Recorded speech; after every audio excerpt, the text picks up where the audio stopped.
I wanted to make this video to explain Alexandria Ocasio Cortez ideology, and not only how it's flawed, but how it's filled with a lot of errors and a lot of mistruths. Now, there's a big Time cover story going around right now that was written by a Charlotte Alter. Now, Charlotte Alter tweeted that Alexandria Ocasio Cortez and I were born the same year. She was a Dungaroos kid.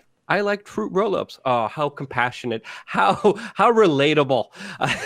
Going on, saying, quote, people our age have never experienced American prosperity in our adult lives, which is why so many millennials are embracing democratic socialism. I think there's a lot of things to unpack here, Jason, but the internet erupted. I mean, there's over 12,000 responses to this particular tweet. And people are saying that this person is getting ratioed because, again, this is a national correspondent for Time.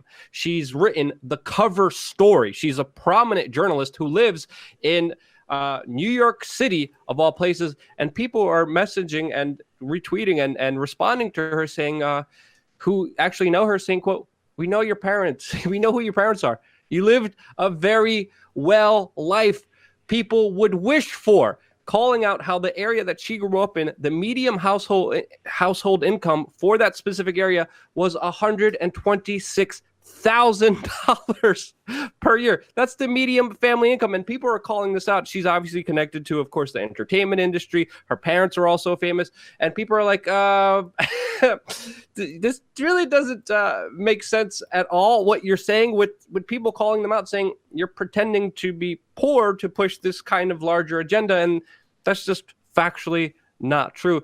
Similar things, of course, that are happening with Alexandria Ocasio Cortez that has been busted because she really grew up in what people are calling a wealthy suburb in upstate New York, not the Bronx working girl that, of course, people say she says she comes from, that she champions, of course. Now, of course, they're playing defense here, but I think it's pretty clear here, Jason, that these people are pretending to be poor to push this larger agenda, which is disingenuous of them. Now, of course, they're playing defense. Alexandria Ocasio-Cortez said that she made 40-minute commutes from the Bronx for a better school as a kid, but in reality, her father was an architect, bought a very wealthy house in Westchester County, and she did attend Boston University, which, by the way, the tuition is $48,000 a year now, and she was also an intern for Ted Kennedy. Well-connected, powerful establishment people. Now, this Charlotte lady, she's also saying, well, quote, underneath this tweet that erupted, now she's saying, I'm not talking about my personal experience. This is from my reporting on why many millennials are moving so far to the left. Well, she definitely assumed it, and I don't buy this defense at all. But this is coming from an exact quote from Alexandria Ocasio-Cortez saying, quote, an entire generation, which is now becoming one of the largest electorates in America, came of age and never saw American prosperity, she says. I've never seen that or experienced it really in my adult life. Really, Jason, really? I mean, we have to call this out because her upbringing, her college, her lifestyle, growing up in New York City, one of the richest per capita places in the world, to me, this needs to be highlighted, that this foundational belief of democratic socialism, of being poor, being one of the people, is just not true at all. What's your take on it, Jason? Well, I think we're going to disagree slightly on this one. Not as hardcore as maybe some people will think, but let's deconstruct this step by step, right, Luke? So in the very beginning, let's talk about this woman selling the article. She talks about it in a generalization. She does try to say our generation has never seen American prosperity. And oh, come on. She knows what she was doing. She said she was a Dunkaroos kid and a Fruit Loops kid. She's, again, trying to be relatable here. And, I mean, people online are calling this out for what it should be, because she definitely didn't say the opposite. She assumed the worst here of pretending this, to be honest. Well, again, let's have my take here, because I get it. Listen, this is PR. First, let's stop. Of course this is going to be something that's going to be everybody can relate to. Listen, I was a poor kid, and guess what? I had Dunkaroos and fruit roll-ups. So did the rich kids, because that wasn't the tier. So she is trying to be relatable. You're wrong. You're not wrong there. What I'm saying is this has been a PR get-up from the beginning. Why is this woman on the cover of Time magazine? In order to get her gig. All right. First of all, we both know that she grew up somewhat privileged. Guys, I'm an upstate New York guy. I'm still in the college town that I went to almost, well, over 20 years ago now. 22 years ago, I was a freshman. And I see where these people come from. Westchester County, Long Island. You know which ones are kind of, middle class, upper middle class. For the rest of the world, sure. But when we're talking about a society, we weren't as prosperous as the generation before. Let me make that argument. For instance, it was really the transition from the 80s to the 90s where you had a family of 3, 4, 5, the father working and the mother not working, and they were able to have a house, a couple of cars, and it was really the transition in those 90s where, everybody's got to have a job, we have a mortgage, we don't really own anything anymore, our kids are going into debt, we went into debt slavery, we started taking credit cards, okay, yep. And now everybody's on social shift, and Jason, I don't disagree with you. There was a major shift between people being able to live with one-parent households working, one parent staying home. That's not the case anymore, and we have to understand a large part of that is, of course, Henry Kissinger, Rockefeller going over to China, creating slave labor, industrializing the United States, getting rid of manufacturing jobs for slave jobs in China. That was a big, huge component of it that ripped the kind of sanctity of security, especially financially. And it's really the big robber barons and banksters that should be held responsible here, as well as the big kind of social controllers here that should be held responsible, not for the people that Alexandria Ocasio Cortez says, again, she is flawed in her thinking because, again, promoting democratic socialism, this is what pretty much, I just don't buy her solutions because they're going to create a worse problem from what she's talking about. That's what I have to say on that. Well, let's also say this, Luke, they're not her solutions. Again, she went on a casting call where 10,000 people came out for a social democratic group. You should see one of the leaders of this group. No offense, because she is a rather attractive woman, but she's like a less attractive, smarter Alexandria Ocasio Cortez. It's pretty ridiculous when you take a look at her. So, listen, this is the generation of actor politicians. Henry Lennox trained Barack Obama how to be, quote unquote, presidential. If you don't know who Henry Lennox is, he looks and sounds almost exactly like Barack Obama. You could see pictures of them. When that was exposed, Lennox said it was just a friendship, but he coached him in acting for years. This is the WWE of politics that I've been talking about for 20 years. They're selling you another guy right now, Beto O'Rourke. His name is effing Robert. It ain't Beto.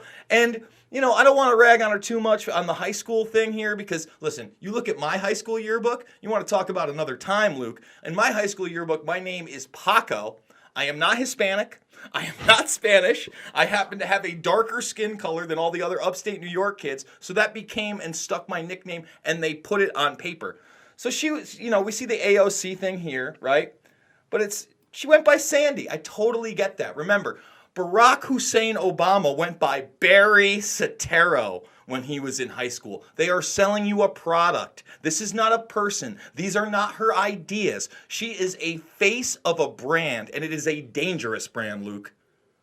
Yeah, I mean, if you brought up a very important point, if you can bring up some of those articles or the things that you were just talking about specifically with the casting calls that were happening on there, because it does need to be said that when you look at Juan Guaido, the supposed new president of Venezuela, when you look at Beto, really Robert O'Rourke, when you look at Barack Obama, when you look at these politicians, they all talk in very similar mannerisms and all in very similar dialectics and all very similar language and all very similar kind of messaging out there. Like it's been, pre-programmed to ultimately get your kind of consent, to get your obedience to them so they could look like the authority figures. Now, psychologists have been studying this for years and honing it just to trick you. And I think this is another trick. And this part of the trick works on deception, works on lying to you. And that's why I kind of wanted to call this out. I wanted to call out Alexandria Ocasio Cortez and also this national correspondent for Time, because, these are the biggest proponents and pushers of, policies that are going to be making this situation so much worse. And again, it's all based on just illusions. It's all artificial. It's all meant to sell you an idea. And they're trying to sell you democratic socialism. They're trying to sell you more government, more control, more regulations. And I believe America has become as prosperous as it has become predominantly because of limited government, because of freedom, because of people not coming into your private business saying, hey, let me regulate and control every little aspect and little thing you do. So you have to pay an extortion fee, a license to even exist in this world. I believe that's ultimately what made America as prosperous as it has been.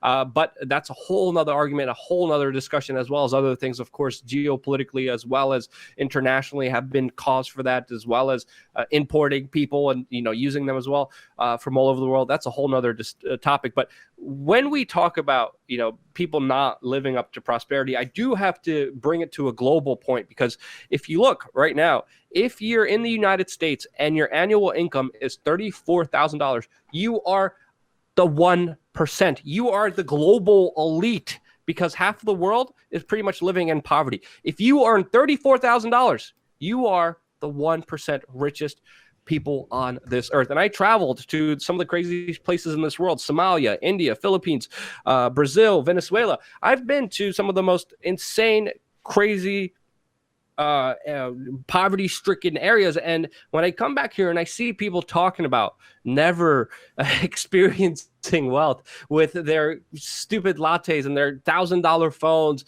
with their, I think Alexandria Ocasio Cortez has been caught with like really expensive dresses that are hundreds and hundreds of dollars. When I look at just the utter hypocrisy of someone looking at me, telling me, hey, I'm poor, I can't take them seriously, and they need to be called out for their hypocrisy, their bullcrap, and the illusion that they're trying to sell to you. Anything else you want to say, Jason? I just want to wrap it up by saying, once again, this is a brand. This is not a person. This is grouped think marketing that is directed at people. That's what Time Magazine does. That's what Time Magazine has done for generations. It is a mainstream media outlet for the establishment. And Luke, look, when we talk about global poverty, all of us should be thanking our lucky stars that we grew up in the United States. It may not be the best in every respect, but just like you said, we are a first world country. We are able to put together and speak our minds.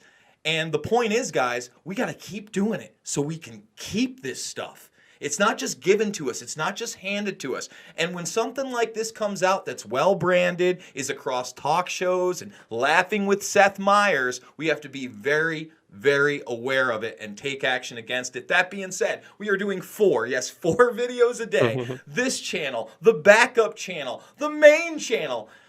Hit the like, share, subscribe. Make sure you ring that bell for notifications. But most importantly, Luke, they need to be the change they want to see in the world.